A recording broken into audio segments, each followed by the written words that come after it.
L'association Save Stangala. Je voudrais répondre à l'inquiétude qui a été manifestée par deux orateurs du plateau sur les recours quasiment systématiques contre les projets immobiliers. Il faudrait que vous entendiez un peu le point de vue des habitants et des associations, qui est le suivant. La loi telle qu'elle est, la procédure telle qu'elle est actuellement, oblige quasiment les riverains ou les associations à se lancer dans une procédure de recours pour savoir vraiment à quel bâtiment, quel est le projet qui va monter. En effet, un promoteur ou dépose une demande de permis de construire. Dans cette phase-là, un échange a lieu avec la mairie ou la métropole qui n'est pas public. Donc les riverains ne sont pas informés du projet.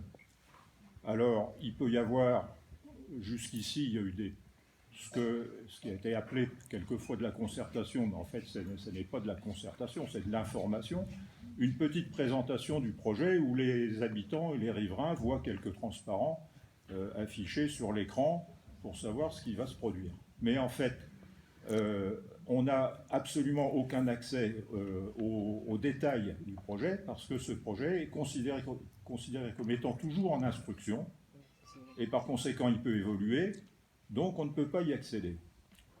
Un jour, le permis de construire est accordé, à ce moment-là il est affiché sur le terrain et il devient public. Les riverains peuvent consulter le projet qui va monter sur le terrain. Mais ce projet étant accordé, il est par hypothèse, il a été jugé par hypothèse conforme à la loi, conforme au PLU, et donc les riverains n'ont plus aucune autre solution, s'ils veulent avoir des informations précises, n'ont plus aucune autre solution que de faire des recours gracieux. J'ai entendu dire que Brest Métropole va lancer une réflexion sur la possibilité d'une charte, d'une concertation un peu plus abondante, un peu plus précise en avant-projet.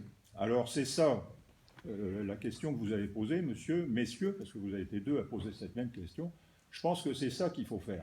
Il faut que les habitants et les riverains, alors évidemment avec des modalités à définir, il ne s'agit pas de dire que les 150 000 habitants brestois vont exiger d'accéder aux documents d'urbanisme préalables à la construction du projet, mais il faut que cette véritable concertation, l'accès aux données en avant-projet, soit autorisé pour les habitants. Alors, la loi ne le permet pas, ouais. Mais il faut l'organiser. Et donc, nous sommes candidats à parler avec la métropole des modalités à mettre en place pour cela. Alors, Hervé Couplet.